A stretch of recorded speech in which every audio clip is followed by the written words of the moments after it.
natapos na kami kumain ni Phyllis mga manay. Tapos may pumasok na nurse dito. Chinek si Phyllis. Tapos si Phyllis, okay na si Phyllis kasi wala na siyang sakit sa tiyan. Tapos no, hindi na malaki yung buko niya dito. Sabi ng nurse, baka daw makalabas na kami ngayon. Sana nga mga manay makalabas. Pero tingnan natin kung magkano yung bill natin sana mga manay, makaya lang yun sa bulsa yung bill natin.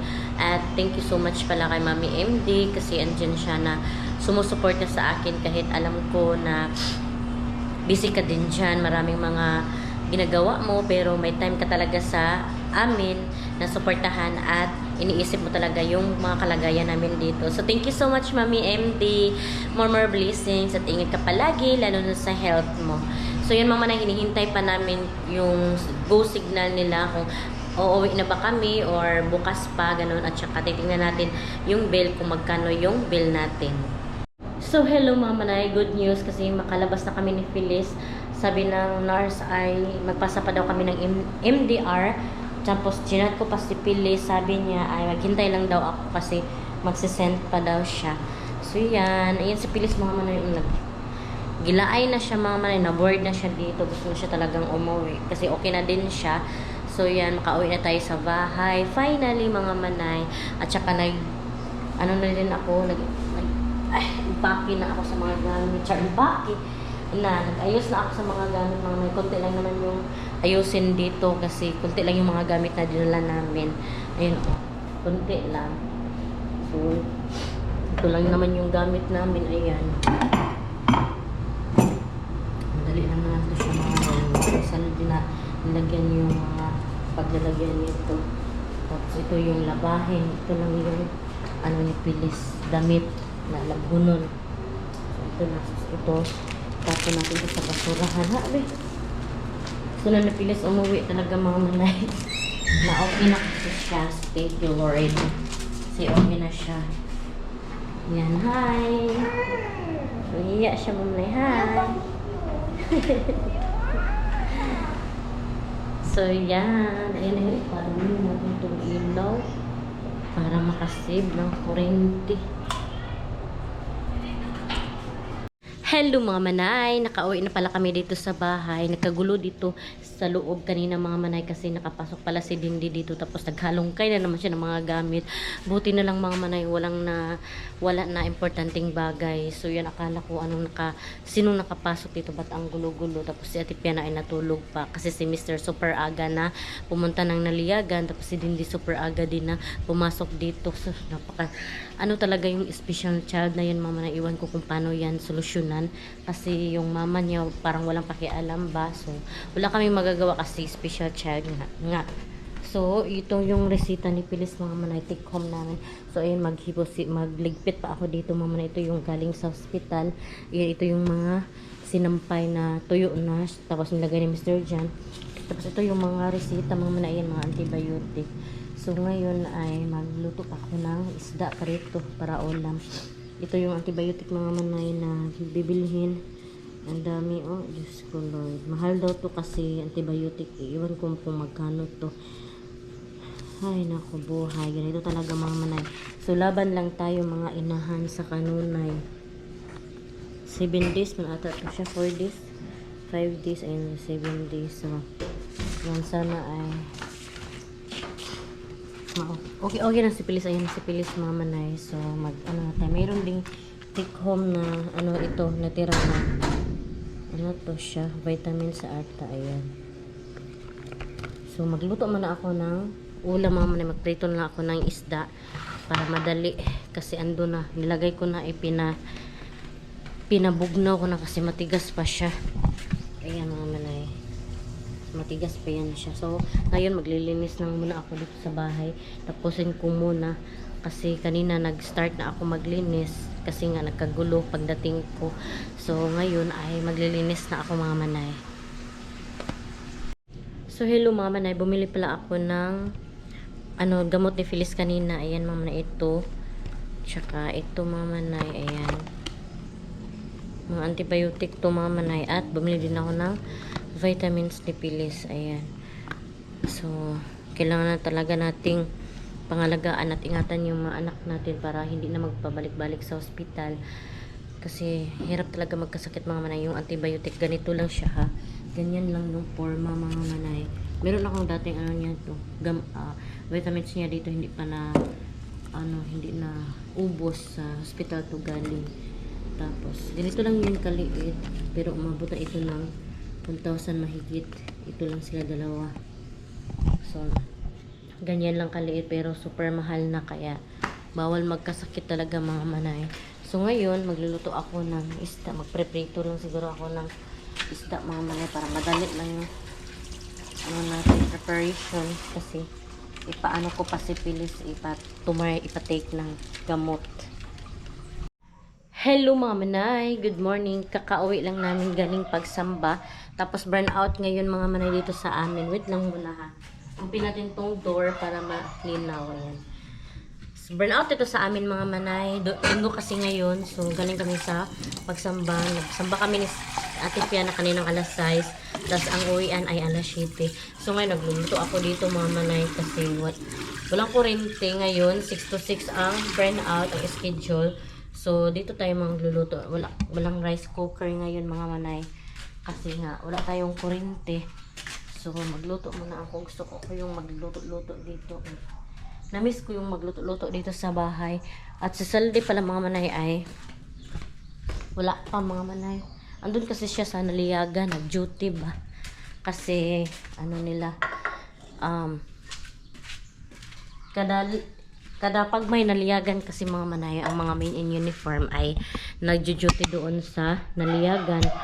Kasi nagbabantay sila, either may sunog ba ganun, or mga rescue na may mga tabangunon na may mga atakihon sa puso, ganun mga manay.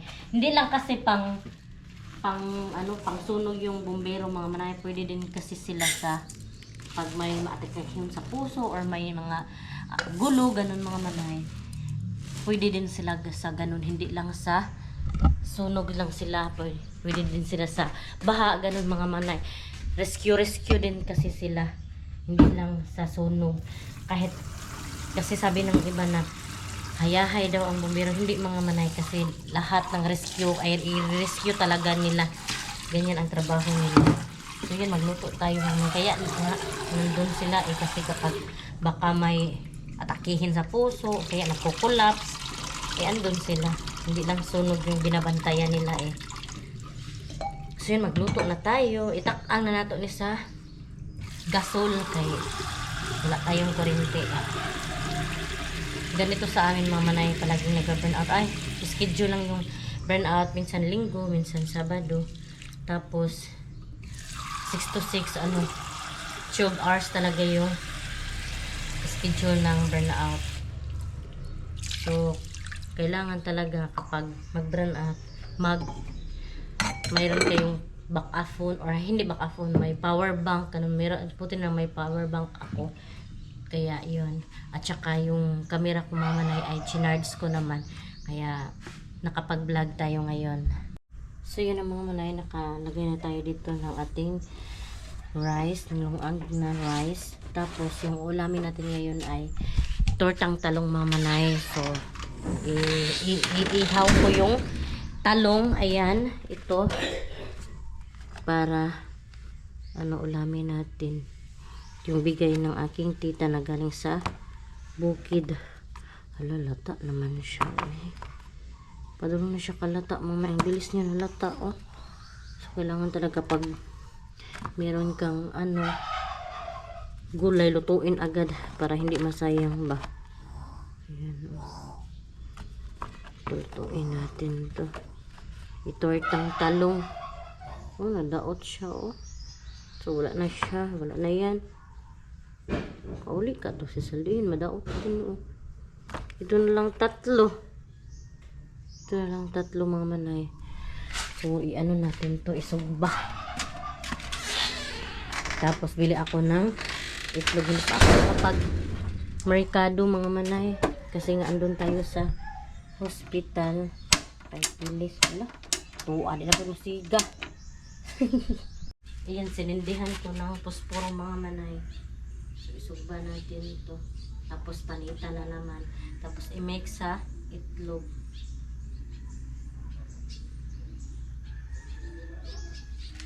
So ayan na siya. Ayan. O, diba? Kaluto na tayo. So, time check tayo ngayon ay alas 8 ng umaga. Tapos, linis tayo dito sa loob ng bahay. Ayan. Ito, basura to siya mga manay. Tinapos kahapon. Kasi, nagbili nga tayo ng, at ni Phyllis, gamot. Gamot niya mga manay, napakamahal. Okay. Tingnan natin yung, gamot. Yung isang gamot, tapos ang konti lang. Niya, 320. Tapos yung isa, si Fixime ay 345. Tapos yung vitamins niya ay 300 kapin din, 394. So, umabot talaga siya ng parang 1,000 na tayo nabayaran ko. Ganun. So, itapon natin to sa labas. Walang schedule mga mga. Iwan ko kami sa dati. Nilabas niya itong basurahan kahapon. Maglinis pa tayo dito. Magwalis sa mga dahon ng langka. Iano natin to. Dito natin itapon. Yun yung sili ko mga mga. Ang daming bunga. Ayan, ang daming bunga. Paano ko mga manay? Hala, nawala lagi yung alugbati kong lagay dito. Diyan, diyan ko nilagay yun Plano ko sana talaga mag-itanim dito para... Ay, ayun! Hala, tinanim pala ni Mister. Tinanim na pala niya dito mga manay. Ayan, Ayan. Tingnan nyo, ayan. Tinanim na pala niya dito. So, may na tayo dyan. May ma-harvest na tayo. Yung kamatis ko mga manay, hindi pa naatiman. Ayan, kamatis. Tapos may din akong dyan at sal. So, plano ko talaga dito mamaya. Sana maganda dito tambakan ng lupa. Para may matanim-tanim tayo at may harvest someday. Kasi super mahal na ngayon ng mga lamas. So, may mga basura. Mga basura mga manay. So, pilis siguro dito mga manay. Just katapos nito ay magwalis dito pagkatapos nating breakfast. So, bibili muna ako ng itlog para i-mix na sa talong natin. Ayan.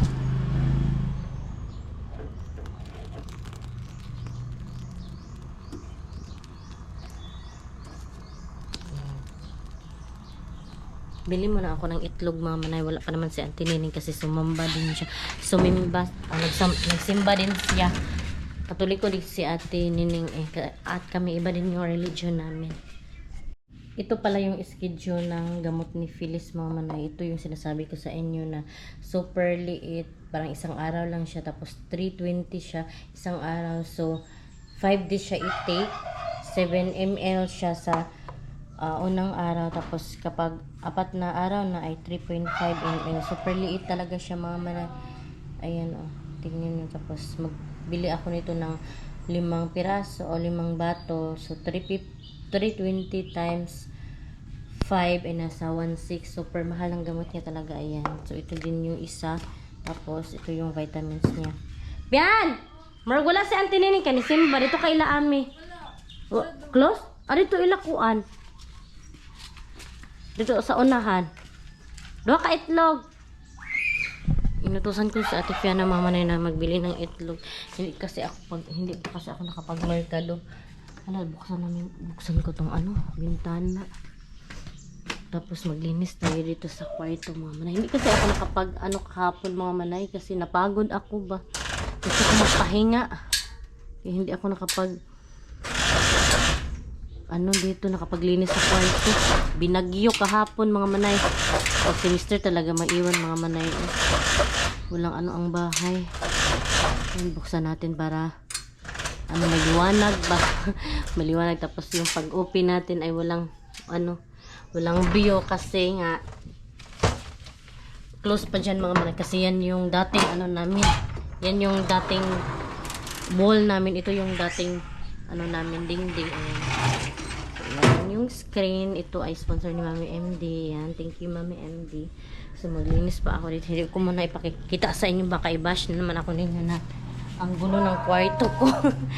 Mamaya lang ako andyan maglinis. Tingnan natin yung sinugba natin. Baka napagod na to. Napagod na gid ay.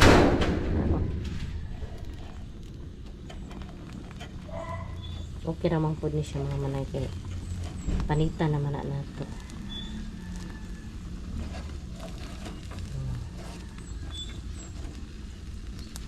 Bukal na.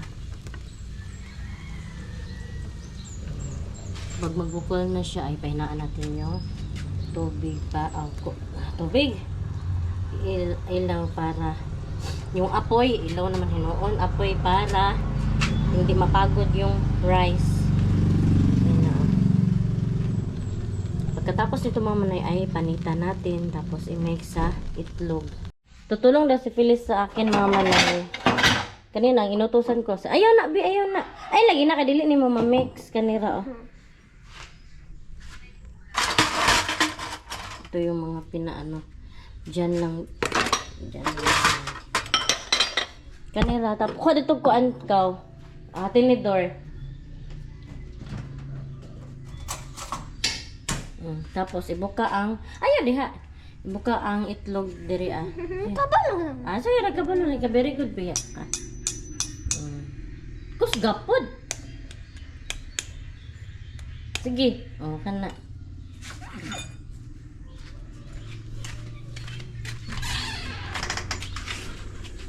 balita ng ating talong. Si Phyllis yung mag-mix ng egg.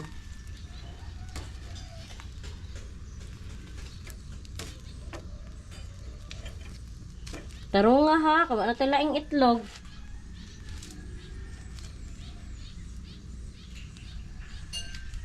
Be, let's check the work of Phyllis. Iana, Bi, oh, iana. Iana, oh. Ipas-pas po. Pero ayaw po, i-careful po niya di mga hulo. Ganyan. Okay, very good, Phyllis. Ayaw. Wala man ka nakuha sa video. Sige, ano. Ayaw, i-mix. So, yan, pinanitan ko na. Tapos ko nang panitan itong isa mga manay. Tapos ito na namang isa. Yan. Madali lang siya panitin kasi mga manay, ating lutong-luto talaga yung panit niya, di ba? Yung ano niya ba skin skin ng talong madali lang kunin kasi na ano talaga luto talaga.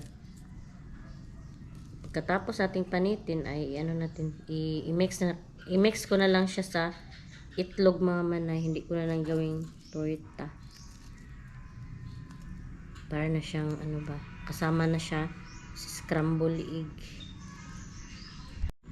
So yan ang mga manay, kinuha ko na yung talong dito sa ano niya sa hawiranan ba, ayan. Tapos pinag ganon ko mga manay. Pagkatapos nito ay ilagay ko siya dito sa tortang sa itlog. Ilagay ko na siya sa itlog, ayan. Na-mix na siya dyan. Lagyan ko na pala to ng asin at saka magic sarap mga manay. So, ganyan na. Na-mix na siya. Tingnan nyo. Katapos ito ay maluto na siya. Ayan. Yung iba hindi kinukuha itong mga manay eh. Yeah. Minsan ganyan ko. Pero ngayon iba naman yung style ko paano lutuin ang tortang talong. Para mix siya. Ayan. So, prituhin na natin ito sa ating kalaha. So, ito na yung hitsura mga manay. Hindi na ako naka-video kanina mga manay na nilagay ko kasi nakalimutan ko mag-vlog. Dali-dali na tao eh. Ginoo. So, ayan. So, ito na yung hitsura. Nilagyan ko pala kanina ng bombay at saka, nagisa pala ako ng bombay at saka ahos. Tapos, ayan. Ito ay luto na siya. Nimix ko na yung itlog at saka talong. So, ayan. Ito na yung ano natin breakfast. Talong at saka itlog na na-mix. Ayan. So, tignan natin kung masarap ba siya, char. Mainit. Kung masarap siya mga manay, diba? Kain talaga itong mga anak ko nito. Ayan, ihain na natin dito. Ilagay na natin sa plato. Hello mga manay! So, andito na pala si Saldi galing sa Naliagan mga manay. Ano sila doon? Nag-serve mga manay as men in uniform. So, ngayon, galing siya sa merkado. Tapos, bumili siya ng panga mga manay. Ayan. Ito ay iihaw niya. Isugba kung sa Bisaya pa. Tapos, bumili din kami ng mga tinae mga manay. Ito ay, anuhin namin to, prituhin. Ayan, trip lang namin ni Mr. Wala kaming trip. So, ito yung trip namin magprito-prito kami ng ganito. Aming kain-kainin kung snack ba kasi paminsan-minsan lang naman to mga manay. Kasi kapag palagi mga manay, kapag palagi mo tong kinakain, nakakasira din naman to sa ating health kasi oily. So, paminsan-minsan lang tayo kakain ng ganito. Tapos, bumili din kami ng lato. Ayan mga manay, seafood. Ayan. Hilig kasi ako nito mga manay. Diba? So, walang kurente dito sa amin mga manay kasi schedule ng pag-off ng kurente. Wala. Kaya madilim tayo dito kasi walang kurente eh. Napakasarap ng lato mga manay. Ano to eh, seafoods kasi ito siya. Ayan. Yung steam niya, pwede din yan kainin. Unang beda ko ng iyang steam ka. Ayan. So, ito na yung inihaw na panga mga manay. Ayan. Tagpila ganin ikat? 20. Tag 170 to siya mga manay, pero napakalaki na. Kapag sa restaurant ka, bibili nito, pagkakain ka sa restaurant, tapos ganito kalaki ay malamang nasa 200 ka pesos no, or 300. 300 no? Kasi napakalaki mga manay. Oh. So, kung gusto ka makatipid, ikaw na lang magluto. Ayan no. Kasi pa nga to ay napakamahal. Ano kasi to? Tawag anak kasi ng dako nga isda. Tuna. O tuna, no? Yan o, sarap nito mga manay. Ay. So, ang weather natin mga manay, napakainit. Tapos wala pang kurente. Kaya lalong umiinit. Tingnan natin yung pabo mga manay. Yung alaga ni Saldi. Ang nagpapakain itong pabo namin ay si Pilis. Ayan. Iana na lang, iyabo. O guniti o. Iana ba o, guniti ko. Yan na. Si Pilis ito, nagpapakain ito mga manay. Lagyan natin ng tubig kasi baka nauuhaw na siya. Bugat man. Makunin mo na tarong ang video. Ayan. Ito yung tubig niya, tapos ito yung pagkain niya. Si Pilis yung nagpapakain parating yan mga manay. Ang sipag ni Pilis. Mahilig kasi ito sa hayop si Pilis mga manay.